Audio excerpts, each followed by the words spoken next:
In this class, we'll continue what we've done from prior classes, starting off with our regular review of the prior material and making sure you're getting a good comfort with putting this into your permanent knowledge base and that you have a good template, a good organization of the material. We'll finish up alternatives. This is the only major asset class we still need to finish with venture capital, and just make sure you have a good understanding of that last final alternative. And then we'll get into the tactical asset allocation, which is really, I think, the most important part, because it's taking everything we learn on all the asset classes and actually applying it, put it into practice. So this is the prior class material. We defined a portfolio, collection of assets and securities that are held for a particular purpose for some future need, some future liability, some future outflow. When someone comes to us and says they want to build an investment portfolio, we need to ask them 3 questions. Why are you investing? What's your horizon? What can you invest in? What are our asset classes? We want to be parsimonious enough to explain risk, but not so many to create unnecessary work. And then once we decide all that, how are we going to execute? Do it yourself, or hire a manager? Are you going to be strategic or tactical? Will you be active or passive? Those 3 questions under that third question. Know your major asset classes: cash, bonds, stocks, and alternatives. Make sure to distinguish between cash and bonds, because they're really the exact same asset. It's loaning money, but distinguish in terms of reinvestment risk and price risk. And then discuss cash and cash equivalents. There's no subcategories there, so you just define what it is, talk about how they're low risk, low expected return, and just some examples like treasury bills, commercial paper, that type of a discussion. And then bonds, DC cuts I. Remember, on these sub asset classes, you define it, give the sub asset classes, and then talk about the strategy. So remember, on duration, it's a measure of how much interest rate risk a bond has. It's technically the weighted average time to maturity using the discounted cash flows as weights. The subcategories are long-term, short-term, or long-term, intermediate term, and short-term. And the strategy is, if you expect interest rates to rise, you want the shortened duration of your portfolio. If you expect interest rates to fall, you want to lengthen duration of your portfolio. And we know that interest rates falling typically happens during a recession, which is also when you want to move up in quality on your bond portfolio under credit. During a strong economy, interest rates tend to rise, so that's also when you want to move out on quality and buy lower quality assets. So there is some connection between these. So DC cuts I, a really good template to use for bonds. It will remind you of the most important things related to bonds and really help you in interview questions if anything comes up. So we covered bonds very well. Then stocks, we had an introduction to stocks, talking about how stocks are ownership in a firm, and that when you buy a stock, your expected return on the stock is your current dividend yield plus expected earnings growth. Expected earnings growth gave you some data that shows that should be fairly closely tied to your expected economic growth, because the stock market is about the same percentage of the overall economy over time. So you can't expect stock earnings, the earnings of stocks, of companies that are behind the stocks, to grow their earnings at 9% if the economy is only growing 4 or 5%. And then we talk about economic growth being productivity growth plus labor growth plus inflation. And so you bring all that together, you have a pretty good understanding of stocks. You want to own stocks when there's growth, when there's strong economic growth, when there's strong earnings growth. You want to avoid stocks when the economy is slowing and earnings are slowing, earnings growth is slowing. And then the subcategories are bucks. Again, you define each one, give the sub asset classes under each one, and talk about strategy. So we talked about capitalization was one, the C. You have capitalization is how large is the company. So we have large cap, mid cap, and small cap. The strategy under capitalization is, if you expect a recession, you want to reduce your stocks overall, but within stocks, you prefer large companies, the small companies. In a strong economy, you'll add more to your overall stock portfolio, and then within stocks, skew more, even more so, towards small companies. So within each one, define it, give any subcategories, and then talk about the strategy. The alternatives, what we did last time was we gave an intro saying the two reasons people buy alternatives.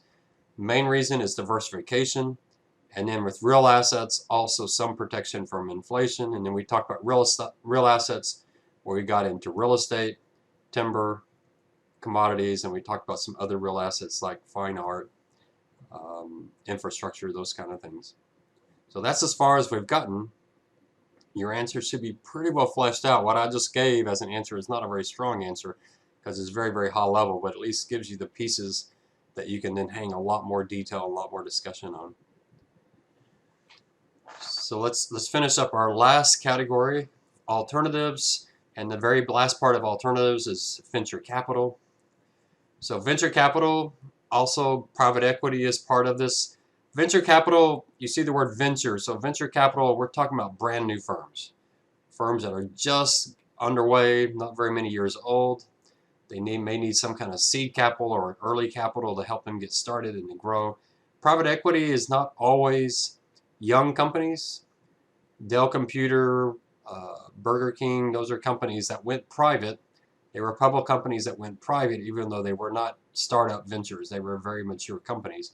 So, but a lot of venture capital, a lot of private equity is venture capital startup companies, but there are some large companies like Dell Computer that went private. Dell's now come back as a public company, but went private for a while. So private just means that it's a company you can invest in, have equity in it, but it's not traded on the stock market.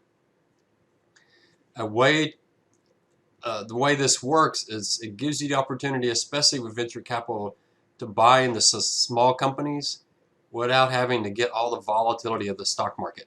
Since they're not publicly traded, they don't have stock prices, and so it's just the price doesn't fluctuate around because you don't know what the price is. You don't know what the value is. I took care of the venture capital portfolio when I was at UTSA. It was a small portfolio, just a few $100 million.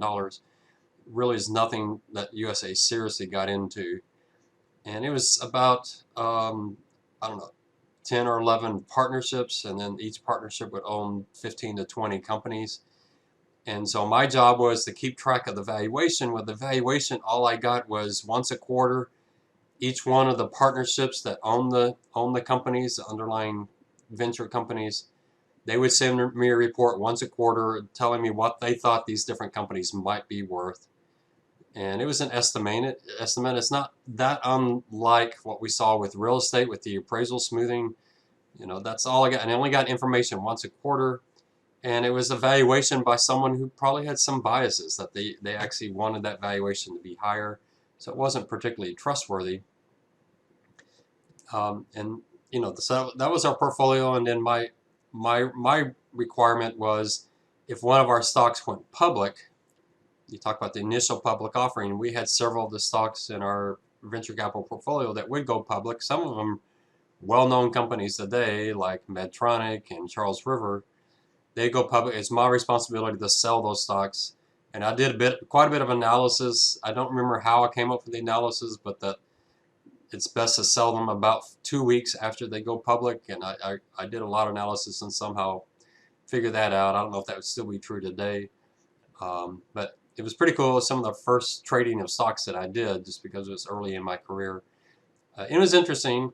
Our returns weren't much different from what we could have gotten if we had just bought small company stocks, U.S. small company stocks. We got about the same return. There's a lot more work. It's very illiquid, very cumbersome.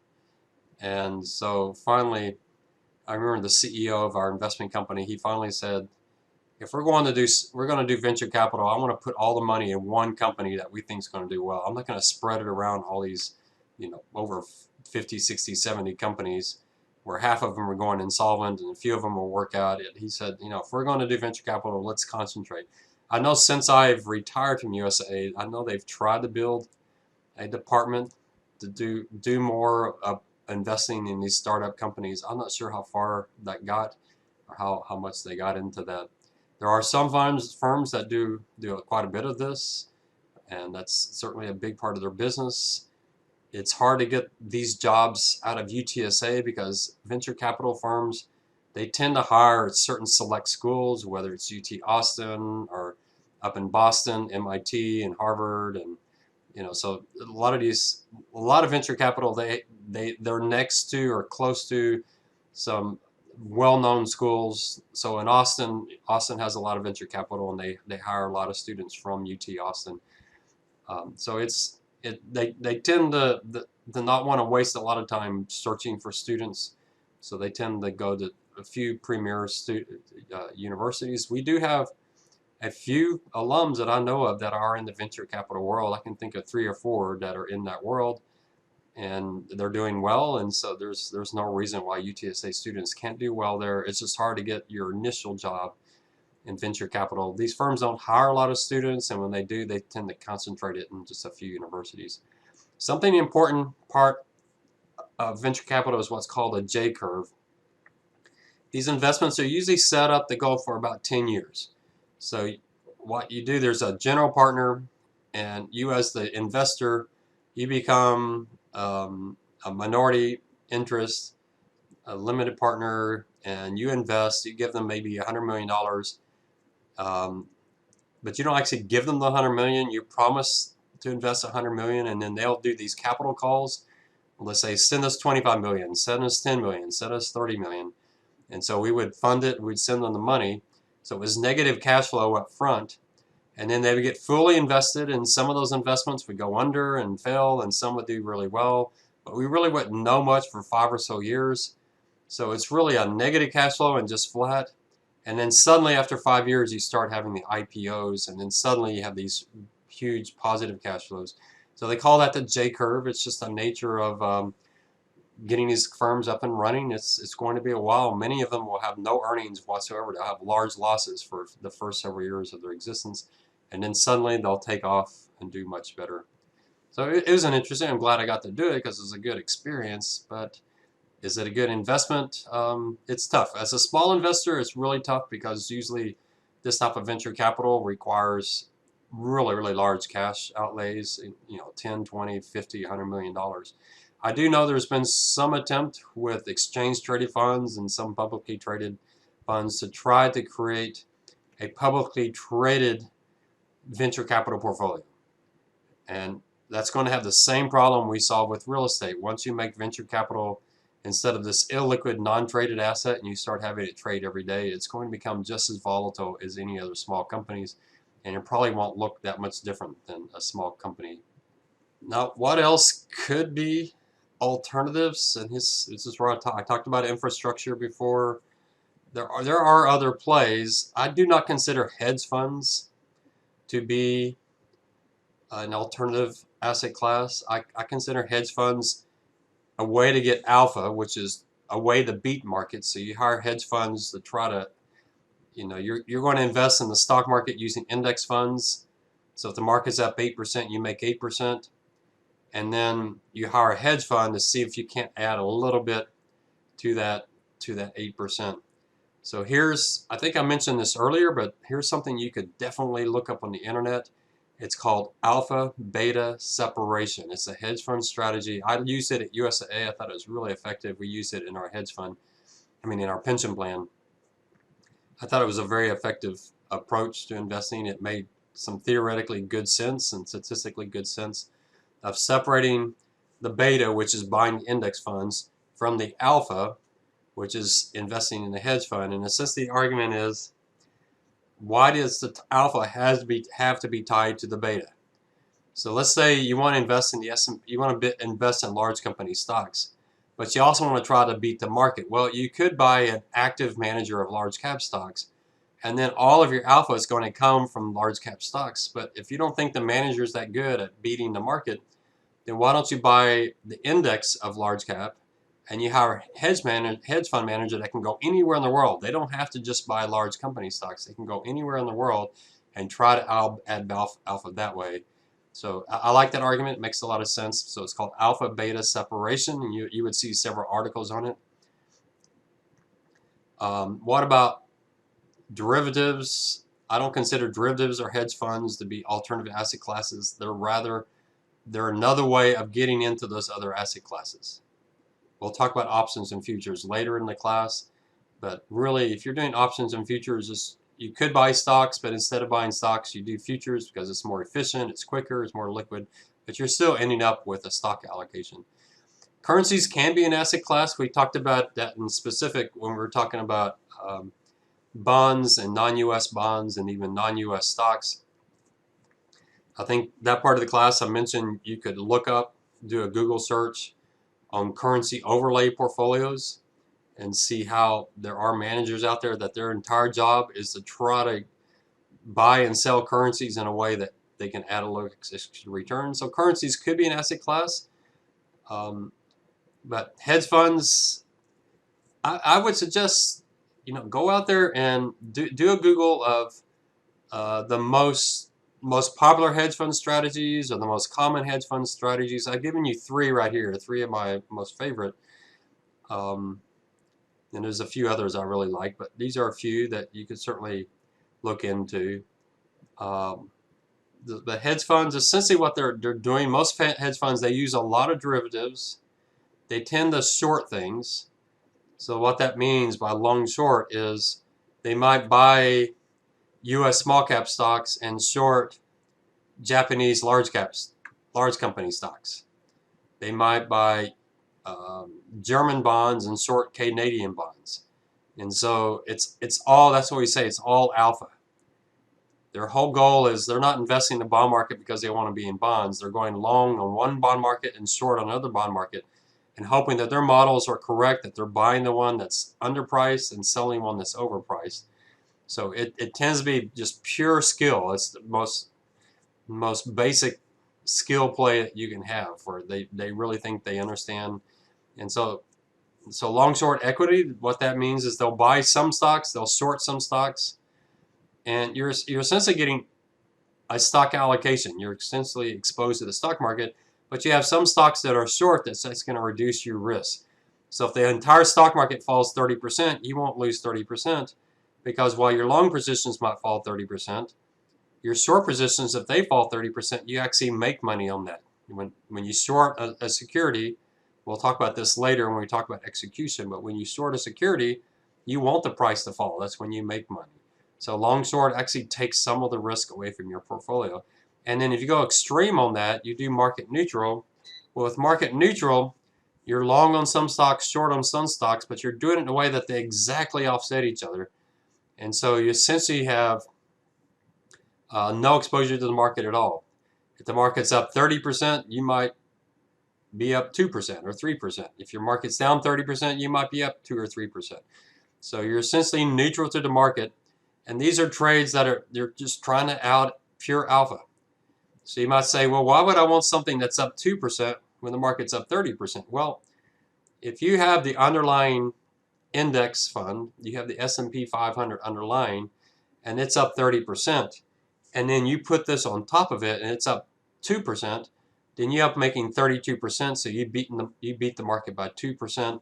So you buy the market, which is just buying an index fund, and then you put this market neutral strategy on top of that. That becomes your alpha, and that's how you can add money. Sometimes we call these paired trades. I've done a few paired trades in my life. And a paired trade, what you're trying to do is find two stocks that generally move very much together. They may be Walgreens and CVS, or maybe Home Depot and Lowe's.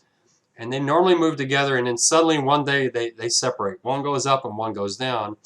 And what you're going to do is you're going to pair them up, because they generally move together. You're going to pair them up. They've separated, so what you're going to do is short the one that shot up and buy the one that shot down and hope that they move back together. The one that's shorted, it's going to fall and you'll make money on that. The one that you're long on, it's going to come back up. You'll make money on that. That's a paired trades. I'm a big believer in paired trades. If you have good analysis, if you really can understand which stocks are too expensive, which ones are too cheap, then you buy the cheap ones, short the expensive ones, and not only can you make money, but you're not really all that worried about what the stock market itself does, because you're set up to make money whether it goes up or down.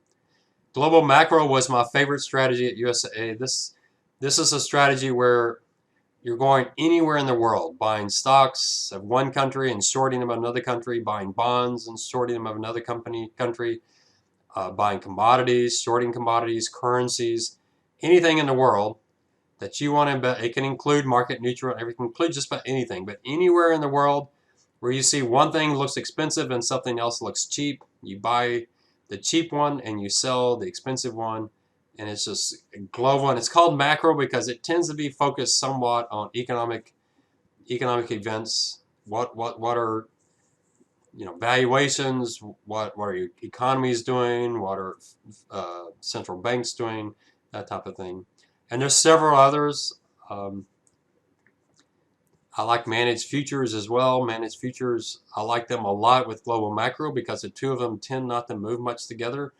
So if global macro is blowing up like it did in 2008, your managed futures might be up dramatically like they were in 2008. 2008 was a great year for managed futures.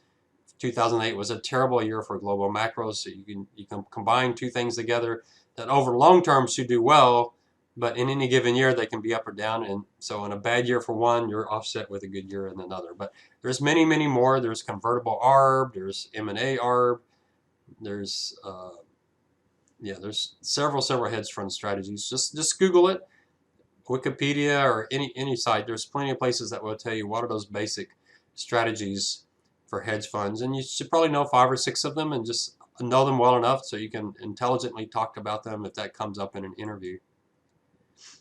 So here's exam 1, question 1. You're going to define an investment portfolio. You're going to bring up those 3 questions. You're going to talk about the major asset classes. Remember, define subcategories and strategy. Talk about cash versus bonds. Talk about cash. Talk about bonds, DC, CSI. Talk about stocks, bucks, and then alternatives. That is the outline for question 1. But obviously, you can really fill in the blanks in these. There's quite a bit of discussion you can do. Remember the second question under the 3 questions on what can you invest in. We went in quite a bit of detail there. What does it mean parsimonious? What's an R squared of 80 versus 96 versus 97? And why don't you want those extra asset classes? So there's a lot more. This is just the skeleton. There's a lot more you can do. So because we're in COVID, I'm letting this question 1 be an open book question. So now I'm grading you on the quality of your writing, not just on your memory. You should be able to do this question though from memory. So the fact that I'm allowing you to do it open notes, you need to know this stuff. So that's why I keep reiterating it. You need to know this permanently. So you've got to write it in your own words. You cannot just copy and paste from the class notes. So if you have too much overlap from class notes or other students' papers, you could get a 0 on this question. Make sure. So what I really recommend that you do, and we probably talked about this in some of the live streams, is as we were going through this material, you should have been typing your answers off the top of your head. Not copying anything, not referring to anything, just listening and then typing your answer and then going back and editing it so you know for sure it's all in your own words. It needs to be well organized. I've given you, I think, a pretty good outline here that works really well, but it needs to be organized, it needs to be logical, be well integrated, so it makes sense. We talked about the importance of duration and credit risk and how they overlap and integrate with each other. So make sure it's well thought out. It's not just, I really don't want it. I don't want it to be a bullet. I want it to look like a professional paper. So this isn't a homework question. Make it look like a paper. In fact, a paper that you could hand to someone who's not in the class, and that should make perfect sense to them. If the only way I can make heads or tails out of your paper is to know what we covered in the class and know, oh, that's what they meant, that's what they meant, that's not what I want. I want you to write a paper that you could hand to someone and it would make perfectly logical sense to them. And if you did some of the Google searches I talked about earlier, like option adjusted spread, if you did some of those searches, then yeah, put that into your answer. That certainly is fair game, and I would certainly give you credit for that. All right, so we're now switching gears here to the second question on exam 1, which is my favorite part of the exam, because this is when I figure out who's really getting the critical thinking. And this question tends to get a much lower score than the first question. Traditionally, there's been a few times where a student will do better on question 2 than question 1, but for most students, they do better on question 1 than 2, and then some students, it's radically different. They might get 80% on question 1 and 6% on question 2. So I don't want that to happen. I want all of y'all to do well on question 2, so I'm going to try to figure out what it is that I'm saying that's keeping students from fully comprehending it. But some of this is your responsibility. You've got to be engaged and thinking about this. So think about this in terms of a decision maker. You got to make a decision, not in terms of a college student memorizing stuff for short-term memory, but really let this sink in. What are we talking about? So what question 2 is I give you a scenario or a forecast coming from someone, and they want you to determine which asset classes to overweight and underweight. Overweight means you allocate more than your strategic weight. So maybe normally you put 10% in treasuries, but the scenario is we're expecting a recession. So your strategic weight is 10%, but you say, you know what, we're expecting a recession. We're going to put 15% in treasuries because we're expecting a recession. And we're going to lengthen out the duration. So that's what we're talking about here with overweight or underweight. Overweight means you really like this asset class, so you want to have more of it. Underweight means you don't like this asset class, so you want to underweight. You want to have less of it. I will give you an example here. I think will make it much clearer when I show you a real life example once we go through one of the processes. Let's step back and look at what's going to be in your answers. So probably the most important part of your answer is your stocks versus bonds overall. So that's going to be tied to the expected strength of the overall economy. So that one's pretty easy. If you're expecting a recession, you want to underweight stocks and overweight bonds, especially high quality bonds. If you're expecting a strong economy, you want to overweight stocks and underweight bonds, and the bonds you buy, you'll probably overweight lower quality bonds to get that extra yield.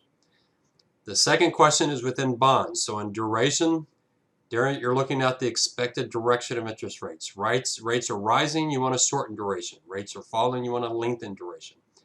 Convexity, there you're looking at the expected volatility of interest rates. You expect interest rates to become more volatile. You want to buy convexity. You want to buy bonds with high positive convexity. If you expect interest rates to become less volatile, you want to sell convexity, that is, buy bonds with negative convexity in order to pick up that higher starting yield. You have quality, the credit risks. You're expecting a strong economy, then you want to move into lower quality bonds like high yield bonds. You're expecting a recession, you want to move up in quality like governments. Taxes is an issue. So for municipals, you're going to look at municipals versus corporate bonds. On the exam, I actually make it so there's not too many mixing and matching you have to do. So if I show you municipals that are intermediate term, the corporates will also be intermediate term. If the municipals are medium quality, the corporates will also be medium quality. So the only difference between the municipals and the corporates is going to be the effective tax yield. And you'll see that when we do the example. Inflation, if inflation is an issue, then you look for tips and you bring tips in. If inflation is not an issue, then there's no reason to allocate much to tips. Structure and U.S. versus non-U.S. bonds are really not in my exercises. You knew that in question 1, but I really don't handle structured debt and non-U.S. bonds in my tactical exercise. So the S and the U of DC cuts I is really not in the second question. I could put it in there, obviously, but I've just decided not to put those in.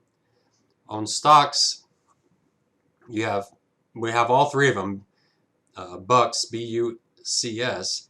So for beta, remember with beta, you're looking at stocks overall if you have a strong economy, weak economy, but then remember that phrase you want to use within stocks. So if you're expecting a weak economy, you want to underweight stocks in total. One thing that a lot of students forget to put in their answer, and it's maybe the most important. So you're expecting a recession, you want to underweight stocks in total, and then within stocks, you want low beta defensive stocks.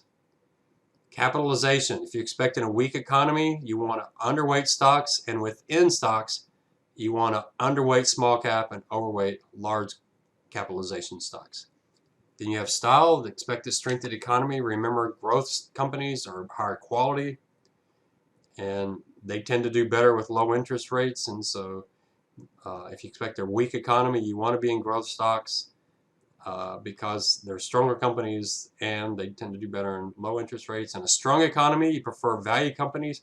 They're weaker companies, but in a strong economy, they'll tend to recover and their stock will bounce back. And they tend to do better when interest rates are rising, at least do better than growth stocks. U.S. versus non-U.S., there's two things you need there.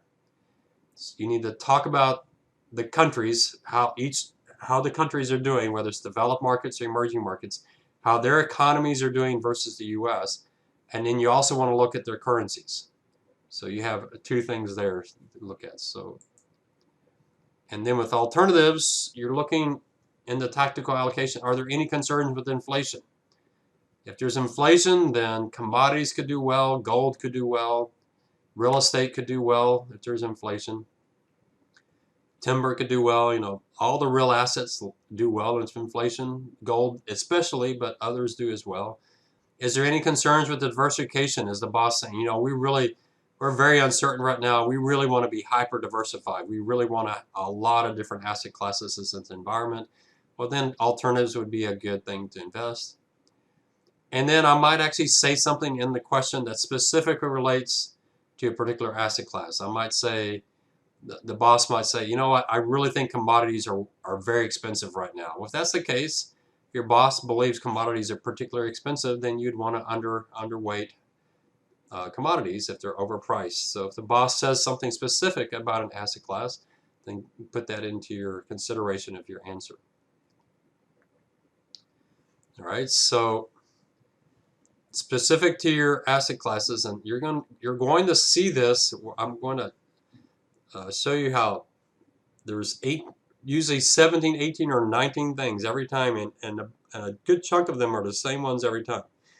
So you'll have one answer talking about stocks versus bonds, and there you're going to look at the quality of the economy, recession or recovery. If it's recession, bonds. If it's recovery, overallocate stocks. Treasuries, there's two things you want there. So I have treasuries, you need to have two bullets, and I would actually put two separate bullets. One related to duration.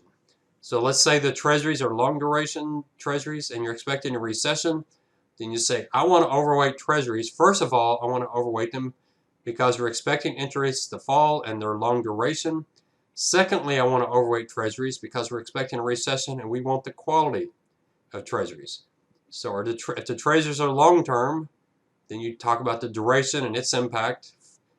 Treasuries are high quality always, so if you're expecting a recession, treasuries will do better than corporates. Tips, there's only one thing you have to worry about. Is your boss saying anything about inflation or not? If they're not worried about inflation, then just your underweight tips, and you have to put that into your answer. I'm going to emphasize that. Some students are way too summarizing in their answer. So you can't just say underweight tips because of inflation. You have to say underweight tips because inflation is not expected to be a concern. You need to really fully state. It doesn't have to be a paragraph, but it needs to be a full sentence. Mortgage-backed securities, there's really only one thing. I've had some students find other things in the discussion, but it's really convexity. If you're expecting interest rates to become more stable, then you would overweight mortgage-backed securities to get that higher starting yield. If you expect interest rates to become more volatile, you'd want to avoid mortgage-backed securities. Municipal bonds and corporate bonds, I have them as separate asset classes, but you can talk about them together because they're going to have the same duration, they'll have the same quality. That's the way I write the answer. So you'll talk about duration and quality just like you did for treasuries. Duration and quality. Treasuries are high quality and they may be long or whatever maturity I give you, long, short, or intermediate. The municipal bonds and corporate bonds could be high quality, medium quality, low quality. They could be short term, intermediate term, long term. So you talk about those. So your answer is, if you want municipals because you like its duration, you'll also like the duration of corporate bonds. You're expecting interest rates to fall, and I'm giving you long-term municipals and long-term corporate bonds, then duration says overweight. If you're expecting recession and I have low-quality bonds, municipals and corporates, you'd want to underweight them because of the low quality.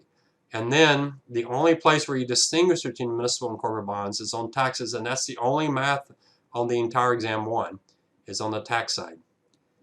Do the municipals have a higher tax-adjusted yield than corporates? If they do, you recommend municipals. I'll show you that in the actual answer, but you can see right now we have 1, 2, 3, 4, 5, 6, 7, 8. We have 8 things so far. These keep going. High yield is very, very simple. If you're expecting a strong economy, you can overweight high yield. If you're expecting a weak economy, underweight high yield. Remember, high yield are those weak, low quality bonds. They do well in strong economies and they do horribly in weak economies. Large cap, there's usually 2 under large cap, 2 of these 3. So quality is one you will always talk about. Beta or style depends on what I give you. So large cap, you prefer large cap relative to small cap. In a weak economy, you prefer small cap relative to large cap in a strong economy. So that's the quality. If I say something about beta or style, then you bring that in. I might have high beta cyclical stocks, or I might have low beta defensive stocks. Same thing on small cap. I might have high beta small cap cyclical stocks, or low beta small cap defensive stocks. Or I might give you something on style. I might say large cap growth stocks or small cap value stocks. So this is not 3 and 3, but it's actually usually 2. It's almost always 2 and 2. You just got to figure out if I give you beta or I give you style. And I'm going to talk about this is where students lose a lot of points because they say, and make sure you're taking notes. Let's say we're expecting a recession. And you got small cap. Let's say we have small cap, high beta stocks. So cyclical stock. Small cap companies with high betas. All right. So within stocks, you would want to underweight them in a recession relative to large cap because of quality. Also, in a recession, you would want to underweight them because they're high beta and cyclical. And you need to have a bullet for each one of those. You can't just say underweight small cap value because we're expecting a recession. Because I don't know if you want to underweight them because they're small cap or you want to underweight them because they're value. And the answer is it's both. So you need to say both. So I recommend underweighting small cap value stocks, first of all, because small caps underperform large cap during a recession. Secondly, value stocks underperform growth stocks during a recession. You need to have a bullet for each one of those. So make sure in your answer you have 2 bullets under large cap and you have 2 bullets under small cap, or you will lose quite a bit of points. Under developed market stocks, you should have 2 things there. The quality. If I say the U.S. economy is going to be much stronger than European economies, then you say, well, within stocks, we want our underweight developed market stocks versus the U.S. because their economies would do worse. And then you look at currencies, and then I say, not only will the U.S. economy do better, but the U.S. dollar will be strong. Well, then you want to underweight developed markets because you also think the currency is going to play in the advantage of U.S. stocks. I try to make it so these don't contradict. So I don't have it that their economies do better, but their currencies are going to sell off. I try to make it consistent so they're both going in the same direction. But if they're not, you can say, well, on the one hand, I like developed market stocks because their currencies are doing, their economies are doing well. However, I would want to avoid developed markets because their currencies are weak. Net of those 2, I might underweight slightly or something like that. So it depends on the scenario. All right, so there's 2 things there. Emerging markets, there's only one thing, and it's really straightforward, and that's just quality. Or, whatever I tell you, if I say your boss expects emerging markets economies to do a whole lot better than the U.S., that's easy. You overweight emerging markets. Alternatives, you could talk about inflation, diversification, or special issues. Private equity, it could be a quality play. You really don't want private equity in a weak economy. Could be a diversification play. There's usually 2 things on their alternatives. So let's look back at it again. There's one thing there. Always 2 things here under Treasury. So that's 1, 2, 3, 4, 5, 6, 7, 8. So those 8 will always be there. 9, that one will always be there. Remember, I'll do 2 of the 3 here. So 9, 10, 11, 12, 13. There'll always be 2 here. 14, 15. and usually 2 here, 16, 17. So there's 16, 17, 18 things that will be on the exam. If you get 8 of them, you'll get less than 50% credit. So you've got to get in the habit of doing all of them. Make sure you cover them all. Especially, municipals and corporates. There's 3 things to talk about there. Large cap stocks, if they're large cap high beta, there's 2 things to talk about there, and make sure you do those 2 things. So let's do our first scenario. We'll do a few of these as practice. We'll do some of them in our smaller groups as practice. Now I'm giving you, you'll get this scenario on the exam. It won't be highlighted like this, so I'm highlighting it on the things I would highlight. But your boss, this is an old one. This one's, about 8 years old. So I keep it in there. Some of these are pretty humorous to go back and read what I was writing back then. I'm not saying whatever I write is what I believe. In fact, there's been a few times I've gone out and found a major investor and got their forecast, and I just reworded it for us. And there's one time USAA published theirs. I used to do those write-ups myself, so I find them somewhat interesting to see what they're doing. And so I went and read theirs, and I reworded theirs and made it the exam question. So it may be something I agree with or something I disagree with, but just somebody's view. So your boss comes to you, and this is her belief. She believes the recent good economic data is genuine. So that sounds pretty positive. I expect surprises on the positive side for U.S. economy with higher economic growth and lower unemployment. So that's all positive. She's very positive on growth in the U.S. What are you already seeing related to what your stock allocation is going to be? Do you want stocks or not? Well, that's, and within stocks, do you want high quality large cap stocks, or you want high beta small cap value stocks? All right, so think through it in that terms. Inflation should be well contained. All right, so inflation is not an issue, but interest rates should rise. All right, well, that's pretty important. Emerging countries should see very strong growth, while developed countries should continue to see very weak growth. All right, so emerging is looking good. Develops, Europe, which is a big part of developed markets, is very weak. Well, that's pretty straightforward there. And the U.S. dollar is going to strengthen. We should expect some volatile periods as assets react. Now, some students get really thrown off here. They see the word volatile and they start thinking mortgage-backed securities. But just because the economy's volatile or the stock market's volatile doesn't mean that interest rates are volatile. So remember, for convexity and mortgage-backed securities, we're specifically asking, are interest rates going to be volatile? But if they just say things in general are volatile, that doesn't necessarily mean you should underweight mortgage-backed securities. So look and see if interest rates are expected to be volatile. I don't think I actually even addressed the volatility of interest rates in this entire write-up. And so what she's saying is, wow, it's going to be pretty volatile. We need some diversification. So that's the argument for alternative asset classes. Corporate tax laws will be important to watch. So continue to see a 30% tax rate.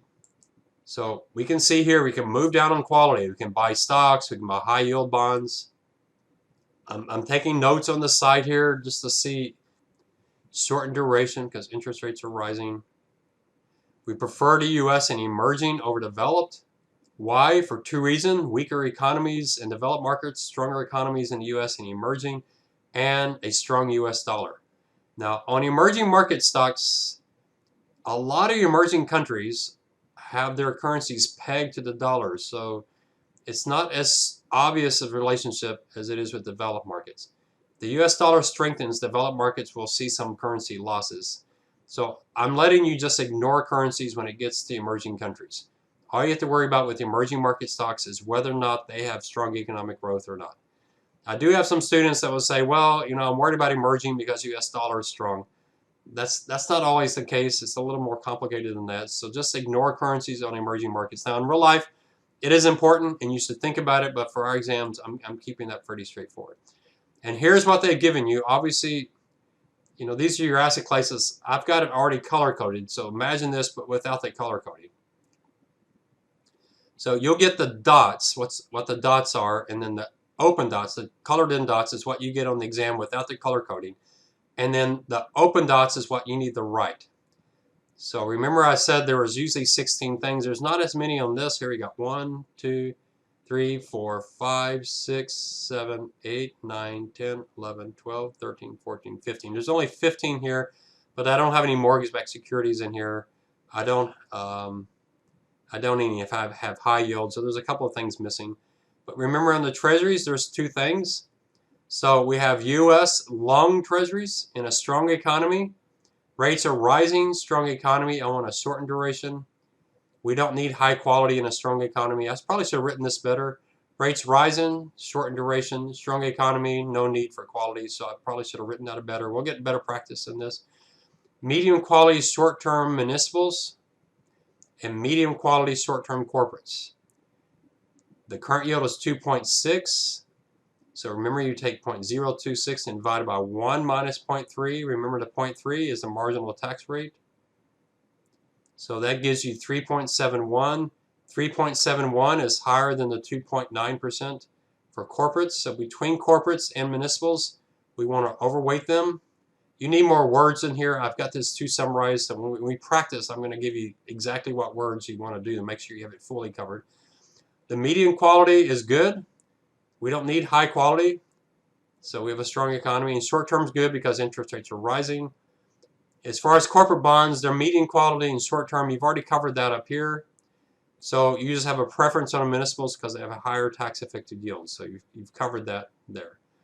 Stocks overall. Now the stocks overall, let me warn you, get this in your notes. I actually don't give you this bullet on the exam.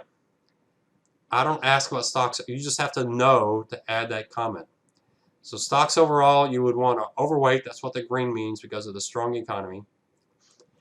Then we have U.S. large cap, low beta. That's what the LC stands for. So they're large caps, so they're higher quality stocks, and they're defensive. They're low beta. So strong economy, good growth, don't need to be defensive. So we're going to underweight. Now, what's missing here is, remember, we're going to overweight stocks. So we might actually overweight large cap, but relative to small cap, we're going to put much more in small cap. We might keep large cap where it normally is, and all of our extra stock allocation goes to small cap. So you need to say within large cap, relative to small cap, we want to underweight because we don't need to be defensive with the low beta. We don't need to be defensive with the large cap. But see, I have them both in there. I know the answers is the same. Large cap, you prefer small cap in a strong economy. Low beta, you prefer high beta in a strong economy. But put them both down. Put 2 bullets under them. You might feel like you're being repetitive, but it's not. You're not. It's fine. U.S. small cap, high beta. Small cap, you want to overweight. That's what the green means. They tend to outperform large cap in strong economies. Strong economy, good growth. You want those cyclical stocks. You want those high beta stocks. Developed markets, again, see how there's 2 things here. You want to underweight. Europe is weak. The dollar is going to be strong. Emerging markets, overweight, because you have strong growth in those economies. Alternatives, overweight. You still have some worries, so you want the diversification. So this is maybe the simplest, and it's not as well worded as I would like, but again, you get back to this list. I go back up. You need to talk about stocks versus bonds, which is not given to you in the list of alternatives, so you have to know to talk about that. You discuss 2 things under treasuries.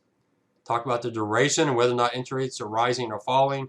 Talk about the economy, if it's a strong or weak economy. Tips, just look for some comment about inflation. Mortgage backs, look for some comment about the volatility, not of general volatility, not of the economy, not of the stock market, but specifically comments about the volatility of interest rates. Municipal bonds and corporate bonds, you can answer them together. Talk about the duration, talk about their quality, just like you did on the treasuries, and then bring in the tax adjusted yield and say whether you prefer municipal bonds over corporate bonds. High yield, talk about quality. Large cap, you'll definitely talk about quality. Small cap, you'll definitely talk about quality, and then you might have something either on beta or style. So you'll definitely have 2 things under large cap, 2 things under small cap. Developed market, 2 things. You're going to talk about their economies relative to the U.S. and how the U.S. dollar is doing. Emerging markets, just real straightforward. Your boss either says that she likes them or hates them. So that's really pretty straightforward. There you're just talking about quality. And alternatives, 2 things, maybe 3. Maybe something about inflation, maybe something about diversification, and maybe something about specific view. Your boss might say, well, I think commodities overpriced, I think gold's overpriced, the timber looks really cheap to me right now, whatever.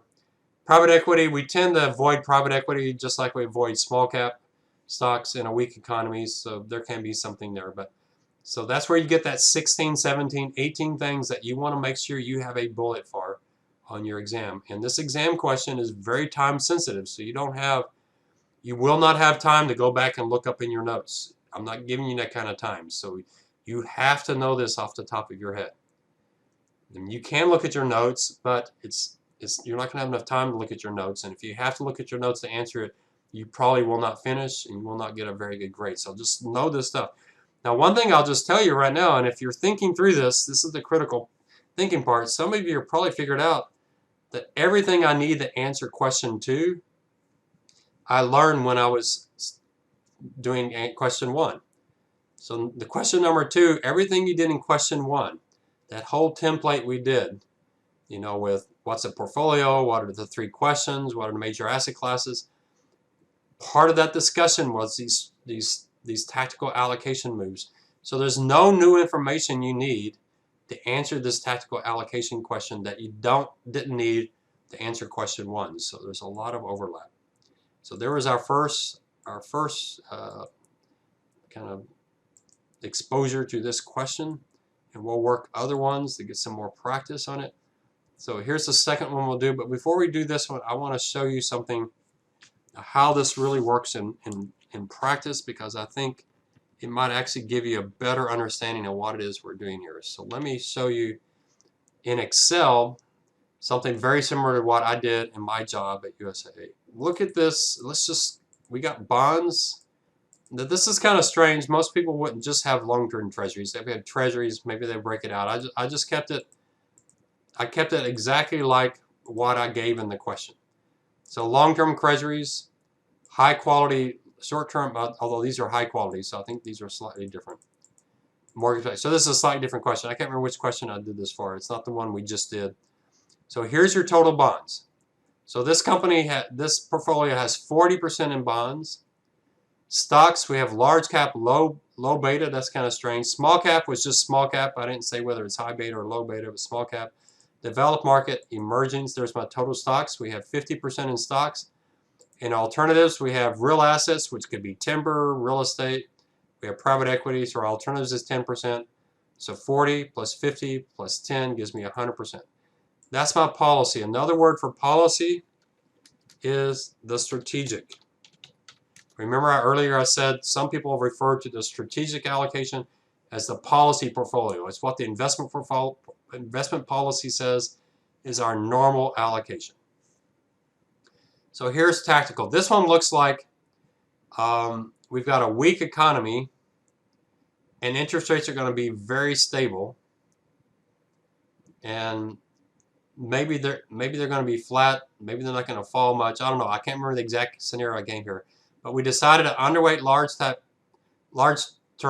long-term treasuries, and over-allocate mortgage backs. Why? Maybe because we're expecting interest rates to be very stable. So this must have been a very stable scenario. We're going to buy those mortgage backs, and we'll take it out of corporates, out of treasuries. We also like municipals, probably because they have the higher tax-adjusted yield. So we're going to, instead of doing 40% in bonds, we're going to do 49%. So probably a weak economy, but without interest rates falling very much. And so we like the high-quality municipals because they're tax-adjusted yield, and interest rates will be really stable. I don't know the exact scenario here. So we're increasing our bond allocation by 9%, but we're not increasing everything. So within bonds, we're going to underweight treasuries, underweight corporates, and then we're going to overweight municipals and overweight mortgage-backed securities. And then in stocks, we normally have 50% of stocks. We're going to cut that back to 42%. Emerging markets look like they're doing pretty well, so we're actually going to increase within stocks. We're going to increase the emerging markets, but we're going to greatly reduce our allocation to small cap and developed, and we'll keep our large cap slightly below our norm. So we'll reduce that by 8%, and then real assets, we're going to reduce those. Maybe inflation's not an issue, and we'd rather have, if we're not worried about inflation, then the mortgage backs would probably be a good place to be, and the municipals would be a good place to be. We actually increased private equity. Not sure what scenario that would make sense. Maybe they're doing that because private equity doesn't fluctuate around the way small cap does, so it gives you a kind of artificial sense that they're not that volatile. So we'll reduce real assets by 2%, increase a little bit on private equity, so we'll bring our alternatives down 1%. It still adds up to 100%, and the difference, the over or underweight, is 0 because this has to add up to 0. So there's my overweight, underweight. Underweight are the negative numbers, overweight are the positive numbers. Now, this was my job at USA in my last few years. We had what we called the asset committee, the asset strategy committee. I forget exactly the term that we used. And for all of our portfolios, we had what our normal allocation was, and then we had to come up with a tactical allocation. And what I did every month is the committee met, we decided if we wanted to change something, and then I would write an article that we go out to the entire sales floor saying what we were underweighting, what we were overweighting, and why. We gave them the rationale. And I even would walk around to the sales floor and listen in on some of the calls. We did what we called why courting, which I could sit in and listen to the call. They would know I was there. Although there was times where just walking in the halls, I would just be listening to see what they were saying, to make sure the whole sales floor, we're all on the same page. They may disagree with my committee and said, you know what, I don't agree with them, but they had to give the story that USA, they had to tell our side of the story. So if we were saying underweight stocks and their own personal opinion was overweight stocks, they had to go with the underweight stock story because that was our belief, that was our passion.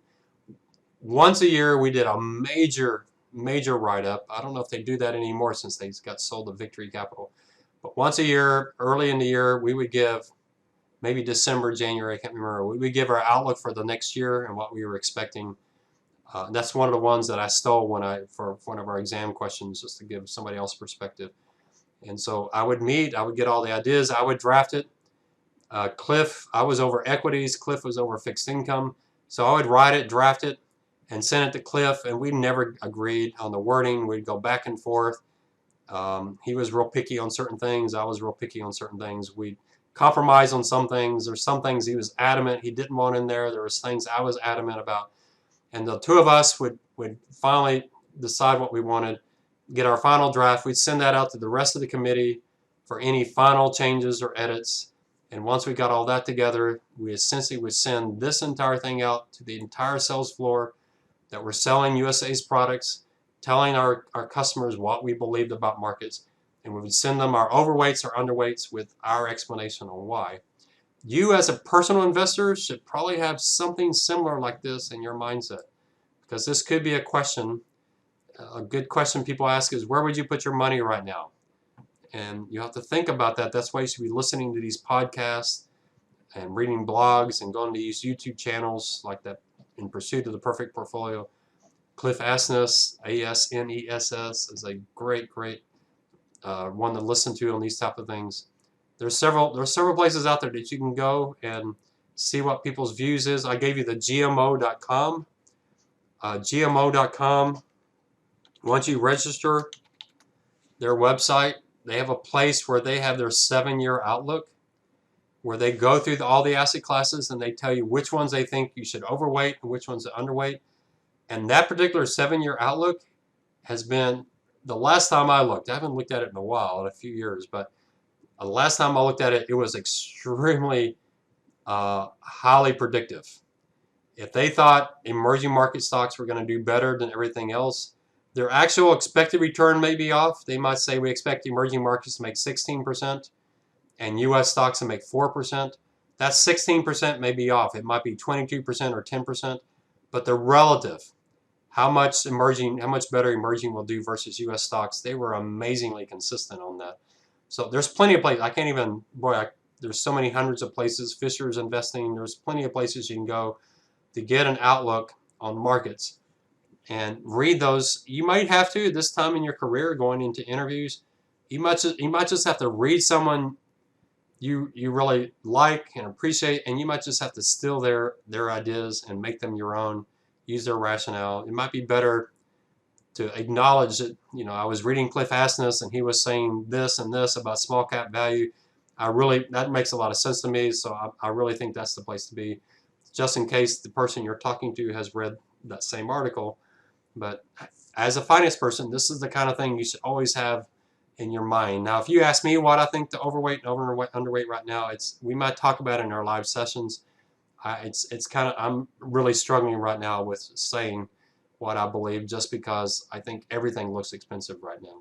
So that's what I meant by strategic versus tactical. So you now see it in real life.